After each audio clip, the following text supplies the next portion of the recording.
Income चाहिए।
बेटा आप लोग है ना कॉल करके बोलो अपने फ्रेंड्स को।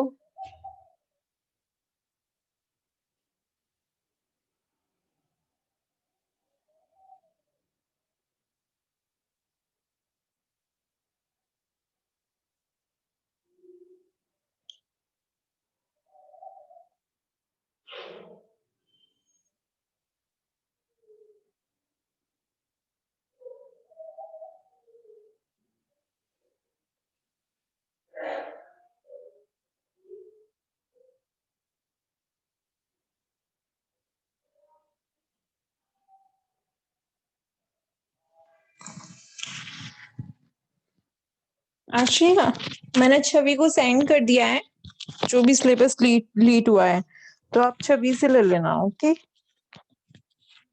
मैंने उसको आई थिंक फर्स्ट क्लास में ही सेंड कर दिया था। ठीक है, तो आप छवि से ले लेना। ओके, आशी कहाँ गई अब?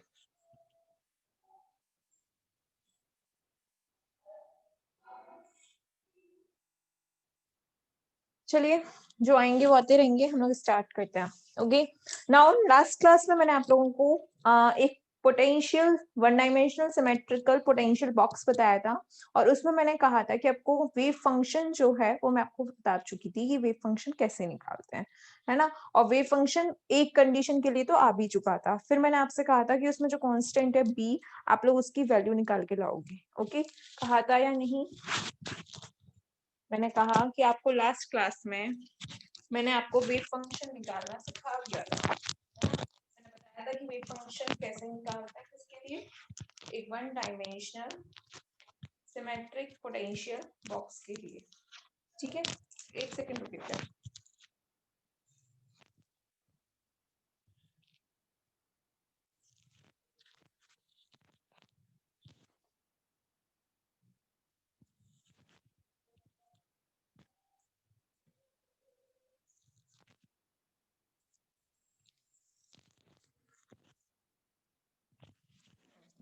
चलिए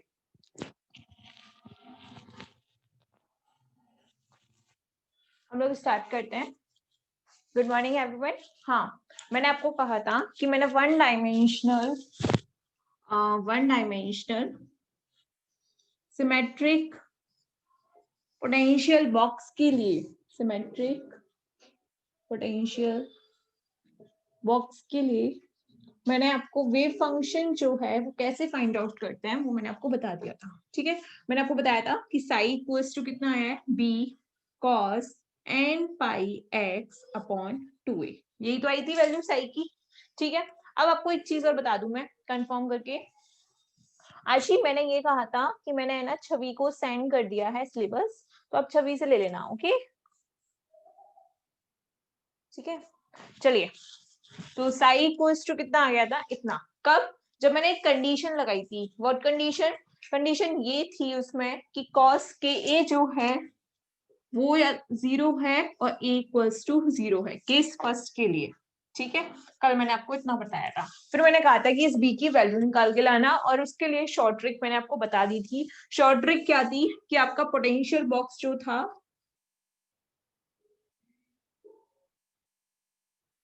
x equals to 0, x equals to minus a and x equals to plus a, इस टाइप से था।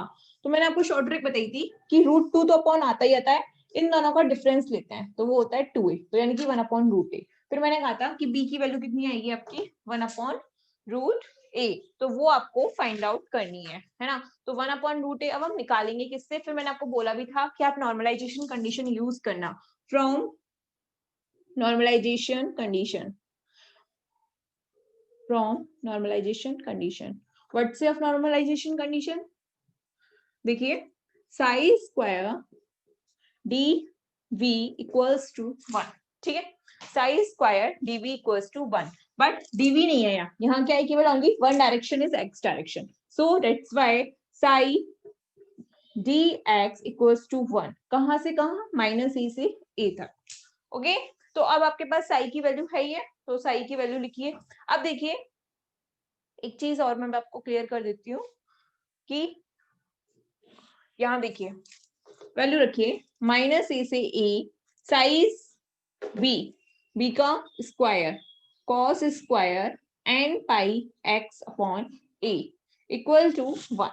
ओके, ठीक है, तो नाउ आपको एक चीज और पता होनी चाहिए। गुड मॉर्निंग छवि, आपको एक चीज और पता होनी चाहिए। पहले आप लोग इंटीग्रल्स करके आए हो, उसमें आप लोगों को पता है कि अगर कोई फंक्शन इवन फंक्शन है, f x equals to f minus, यानी कि एफ की एक्स की जगह अगर माइनस एक्स रखा जाए और हमें अगेन एफ एक्स मिल जाए, तो इस टाइप की कंडीशन में हम जो लिमिट होती है माइनस ए से ए, वो 0 टू ए करके 2 को आगे ले जाते हैं और फिर एफ एक्स डी एक्स कर देते हैं। ठीक है, ये आपको ऑलरेडी पता है। तो डेट मीन यहाँ हम क्या करेंगे, माइनस से ये है ना, देखो x की जगह माइनस एक्स रखो तो ये स्क्वायर की वजह से भी, और सबसे मेन तो क्या है, कॉस में क्या होता है, x की जगह माइनस एक्स रखने पे कोई फर्क नहीं पड़ता है, कॉस का फंक्शन चेंज नहीं होता है। तो देखिए यहाँ पे अगर ये फंक्शन कैसा हो गया, इवन फंक्शन हो गया। जब फंक्शन इवन हो गया तो हम क्या कर सकते हैं, माइनस ए से ए की जगह 0 टू ए लिमिट पुट करके क्या कर सकते हैं, b square cos square n pi x upon a equal to 1। Okay, ये कंडीशन हम अप्लाई कर सकते हैं या नहीं, can you please tell me. ये आप लोग सब पढ़ के आए हो, कोई बड़ी चीज नहीं है। ठीक है, अब आपको पता है कॉस स्क्वायर थीटा कितना होता है, 1 प्लस कॉस 2 थीटा अपॉन 2, ये सबने पढ़ रखा है। ठीक है, 11th क्लास का है ना। तो 1 plus cos 2 theta upon 2। Okay, तो नाउ देखिए यहाँ पे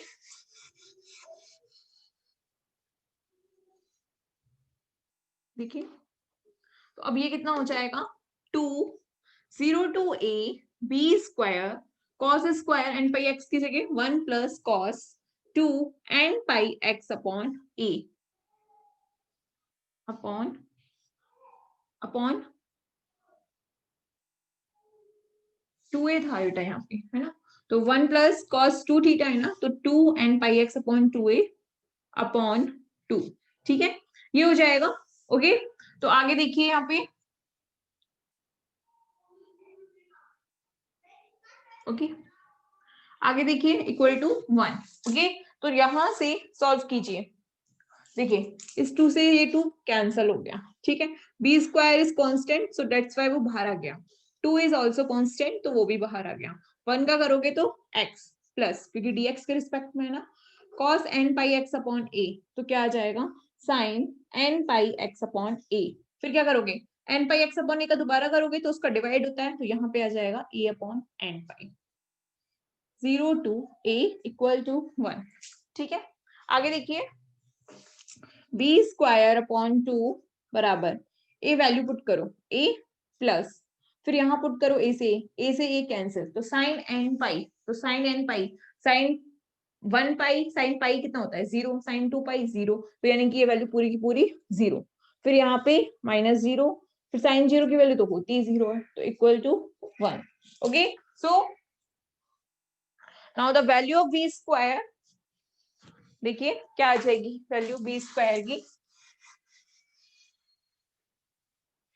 ये देखिए b square a upon 2 is equal to 1, so b square बराबर 2 अपॉन a, तो b equals to 2 upon a। कुछ तो प्रॉब्लम है, देखिए क्या प्रॉब्लम आई है, क्योंकि अपना क्वेश्चन का आंसर सही नहीं आया है। मैंने क्या कहा, कुछ प्रॉब्लम है जिसकी वजह से अपना आंसर सही नहीं आया है। अच्छा हाँ, क्योंकि हमने 0 से ये लिमिट कर दी थी ना, तो ये 2 भी तो है बाहर। यस, ये 2 से 2 कैंसिल, तो यहाँ 2 नहीं आएगा, यहाँ भी 2 नहीं आएगा, 1 हो गया और ये 1। आगे समझ में, तो b इक्वल्स टू कितना आ गया under root 1 upon a। Yes, 2 cancel हो जाएगा एग्जैक्टली, ठीक है। तो ये हो जाएगा b square equals to 1 upon a और b equals to 1 upon root a। और मैंने आपको ऑलरेडी शॉर्ट ट्रिक में बता दिया था क्या होता है 1 अपॉन रूट a। तो पुट दी वैल्यू, तो साई इक्वल्स टू कितना हो जाएगा, b था ना, b की जगह 1 upon root a cos n pi x upon 2a। ये वेव फंक्शन आ गया कब, जब n की वैल्यू कितनी है 1 3 5, यही तो वैल्यू थी n की 1 3 5। अभी 2 4 6 के लिए हमें निकालना बाकी है क्या, वन डायमेंशनल पोटेंशियल बॉक्स के अंदर वेव फंक्शन को जब n की वैल्यू क्या हो 2 4 6 8 हो, तो उस कंडीशन में क्या होगा वेव फंक्शन, वो अभी हम निकालेंगे। अभी हमने केवल केस कंडीशन फर्स्ट लगा के ये साइन निकाला है, ठीक है। तो कंडीशन फर्स्ट लगा के साइन तो निकाल दिया, अब कंडीशन सेकंड लगाएंगे, तो ठीक है। तो यहां से लिखिए फ्रॉम कंडीशन सेकंड,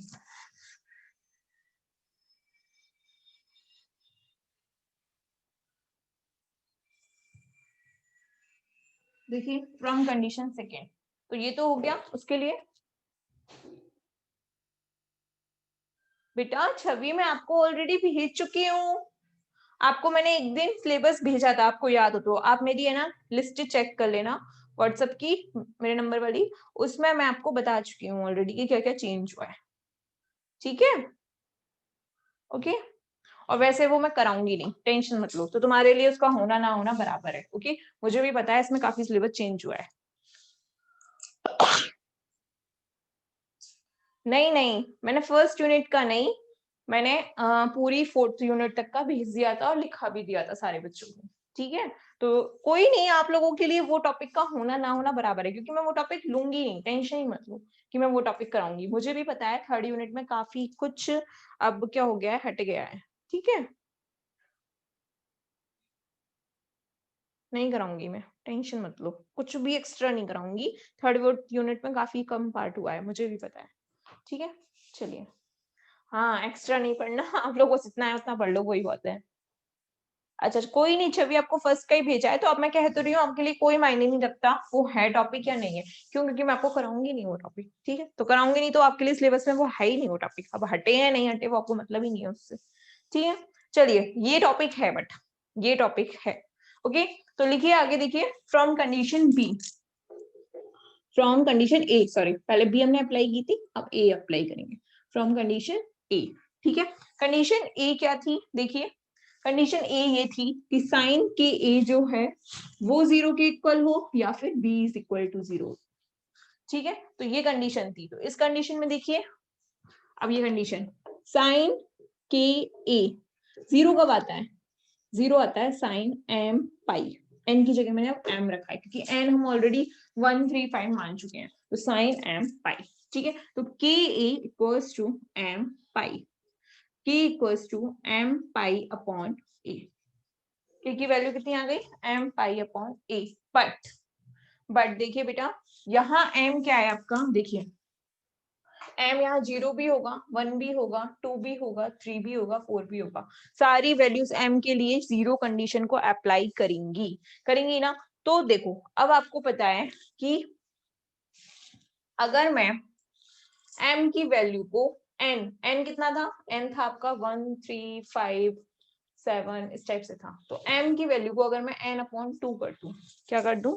एम की वैल्यू को मैं क्या कर दूं? एन 2, तो एन यहाँ पे मैं अब इस कंडीशन में एन जो होगा वो कितना हो जाएगा, देखिए 0 2 4 6, बट 0 तो कुछ होता ही नहीं है, दैट मीन 2 4 6 8, क्योंकि 135 के लिए आप निकाल चुके हो ना 135 के लिए। तो देखिए जब 135 के लिए आप निकाल चुके हो और आपको चाहिए किसके लिए? 2468 के लिए, तो 2468 रखिए, तो यहाँ पर 2 से डिवाइड कर दोगे तो ये सारी कंडीशन आ जाएगी ना। तो यानी कि m किसके इक्वल है? n अपॉन 2 के इक्वल है, ठीक है? तो जब m n अपॉन 2 के इक्वल है तो देखिए m की वैल्यू रखिए n पाई अपॉन 2a। अब आप ये बताइए m की वैल्यू n अपॉन 2 समझ में आई या नहीं? आ गई है तो ठीक है, नहीं तो कोई बात नहीं है। हर्षित ये क्या लिखा है 72.6?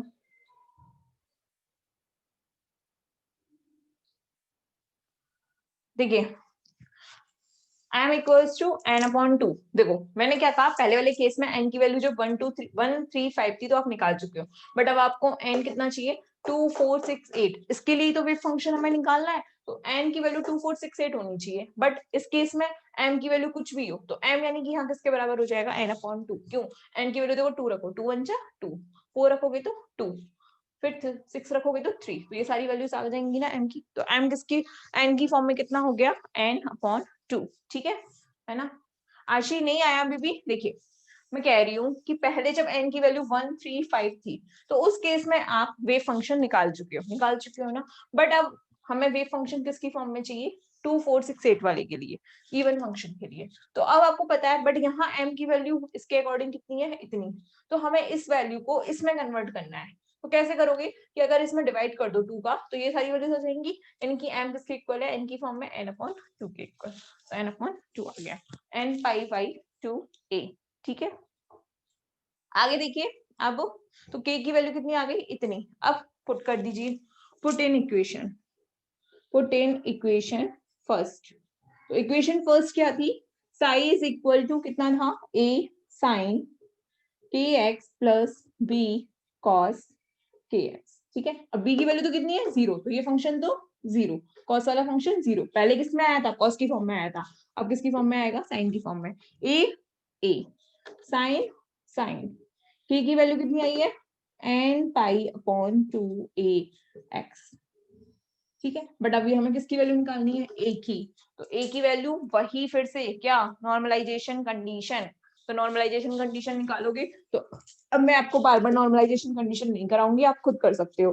a की वैल्यू आपको वैसे भी डायरेक्टली पता है कितनी आएगी? √2, और लेंथ कितनी थी?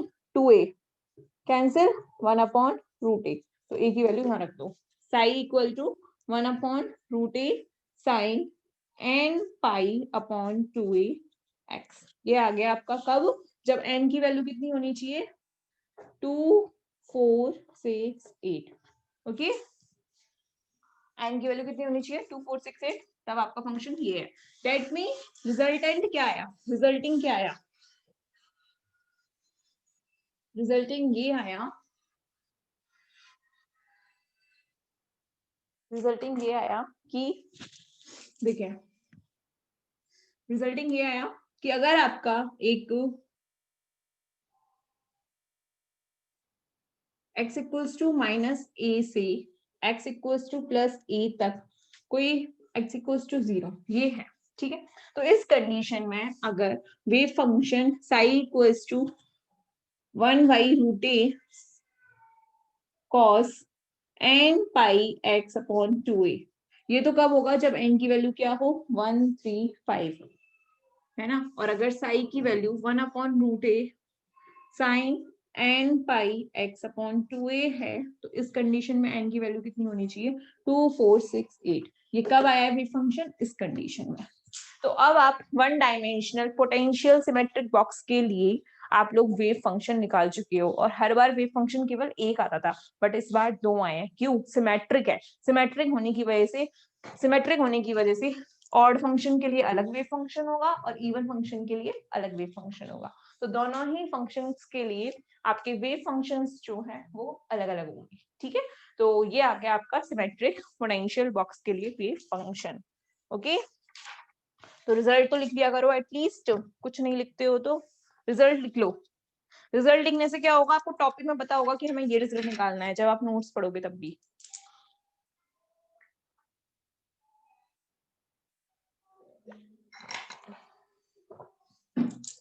जीवेश लेट कैसे हो गए? और ये आप लोग क्या लिख रहे हो 72.6 82 चल क्या रहा है तुम लोगों के बीच में?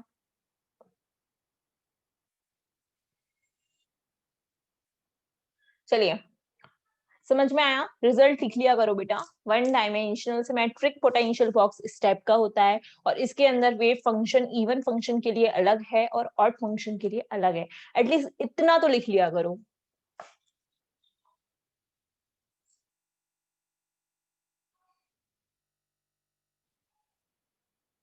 लिखो।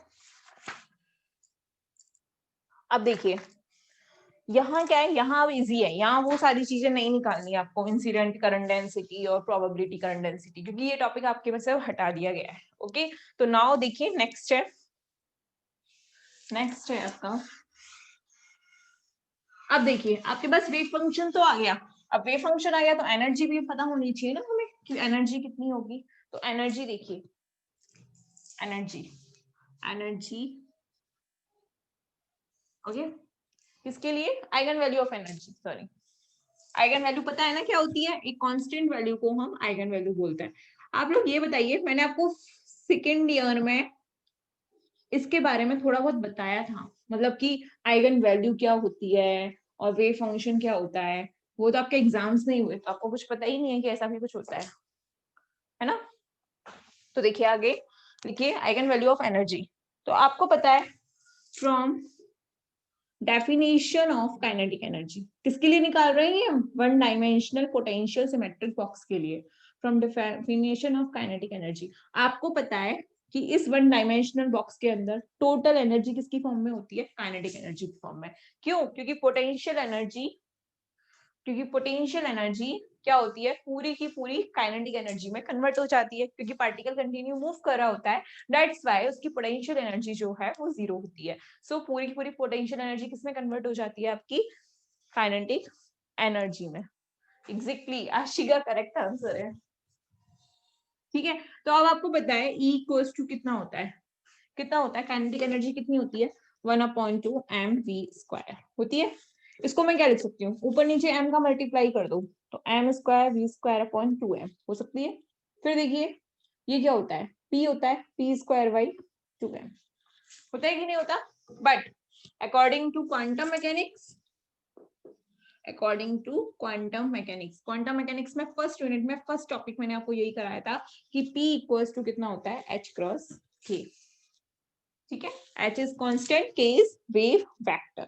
तो अब इस p की वैल्यू वहां पुट करो, तो ये हो जाएगा h×k, h×2k²/2m। But k equals to कितनी आई है यहाँ पे वैल्यू? आप मुझे बताओगे k की वैल्यू कितनी आई है यहाँ पे? k की वैल्यू आप निकाल चुके हो बहुत बार, आई है n π/2a। किसके लिए? वन डायमेंशनल पोटेंशियल बॉक्स के लिए।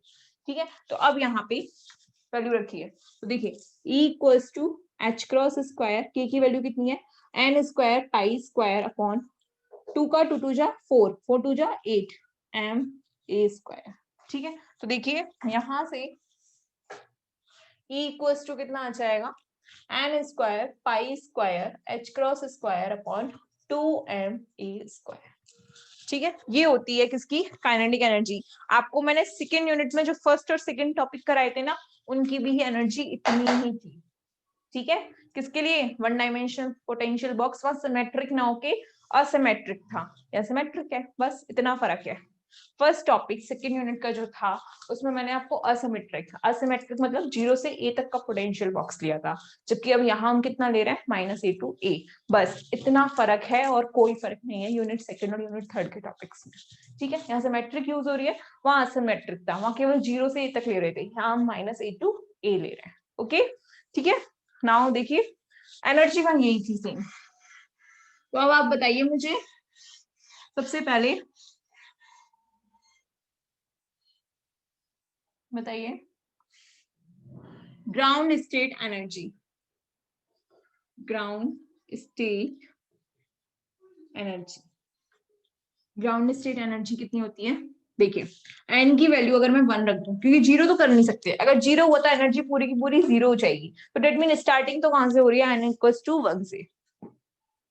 ठीक है, तो एन की वैल्यू 1 रखिए, तो कितना आएगा, E equals to 1 square pi square h cross square upon 2 m a square बराबर pi square h cross square upon 2 m a square.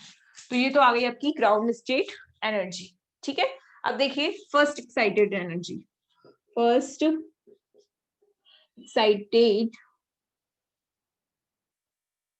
First excited energy.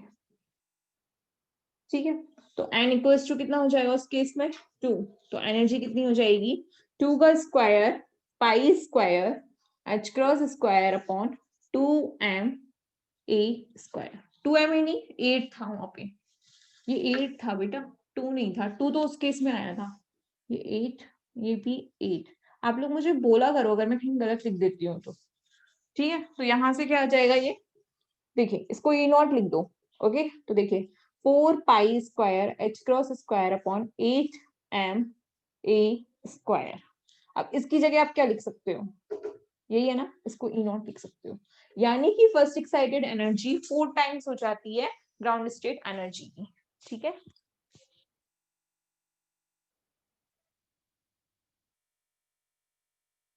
एक सेकंड बेटा, आप लोगों ने जो चैटिंग लिखी है वो मैंने पढ़ी नहीं।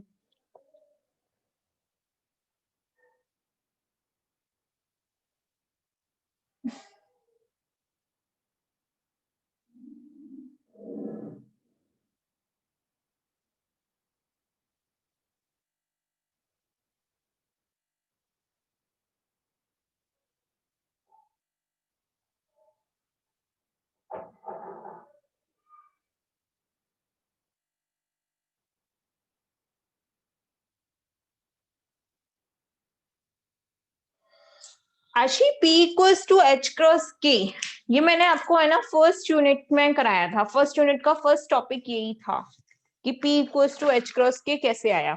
चलो कोई नहीं, मैं आपको फिर भी बता देती हूँ दोबारा से कि कितना कैसे आया, या फिर आप ऐसा करिए, आप सर से मेरे लेक्चर्स ले लीजिए, सारे लेक्चर्स रिकॉर्ड हुए पड़े हैं, आपको वो चाहिए तो आप सर से ले लीजिए। ठीक है, उससे क्या होगा ना कि आपको पता चल जाएगा कि P equals to h cross k आया कैसे। सेकेंड यूनिट का फर्स्ट टॉपिक था ये कि P equals to h cross k कैसे आता है। अरे कोई नहीं बेटा, उसने क्लास नहीं ली तो कोई प्रॉब्लम नहीं है, नहीं आता तो नहीं आता, वो पूछ रही है, अच्छी बात है, एटलीस्ट वो पूछ तो रही है, मुझे अच्छा लगता है वो पूछती है, आप लोग तो पूछते ही नहीं हो।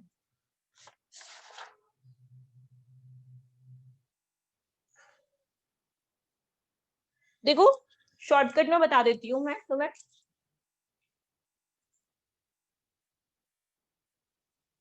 देखो मैं तुम्हें वैसे ही बता देती हूँ कि क्या होता है ना। तो देखिए आपको प्रोपोगेशन कांस्टेंट की वैल्यू से पता है कि इक्वल्स टू कितना होता है, 2 पाई बाई लैम्बडा, होता है कि नहीं होता, ठीक है होता है, और लैम्बडा इक्वल्स टू कितना होता है, लैम्बडा इक्वल्स टू होता है एच क्रॉस अपॉन पी, इतना होता है, ठीक है। अब देखिए यहाँ पे सॉरी एच अपॉन पी होता है ना, यहाँ पे लैम्बडा की वैल्यू पुट करो तो 2 pi upon h upon p, तो एच अपॉन 2 पाई कितना होता है h cross, p equals to कितना आ गया एच क्रॉस, ये दो वैल्यू आप पढ़ के आए हो पहले से, ठीक है। और लैम्बडा की वैल्यू इतनी होती है तो मैंने यहाँ रख दी, एच अपॉन 2 पाई एच क्रॉस होता है क्वांटम की लैंग्वेज में, तो पी इक्वल्स टू कितना आ जाएगा एच क्रॉस के, बस ये था, ठीक है। ओके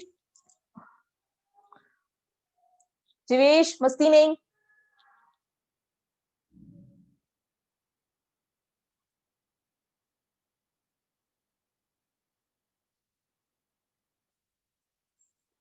चलिए ठीक है, हो गया ये टॉपिक। तो आइगन वैल्यू ऑफ एनर्जी भी आ गया आपका और ये भी आ गया।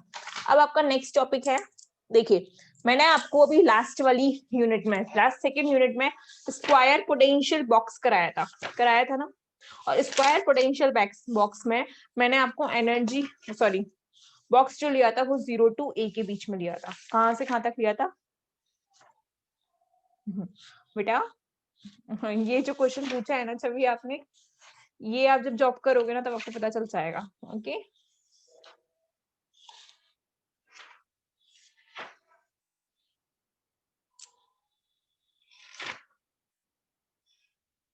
ठीक है, चलिए एनर्जी आ गई आपकी, एनर्जी वैल्यू। अब इससे पहले नया टॉपिक स्टार्ट करें, इससे पहले आप लोग क्लास को है ना रिज्वाइन कीजिए, चलिए फिर नया टॉपिक। अब ये एक मिनट आशी, आपको ये समझ में आ गया p equals to h cross k कैसे आया?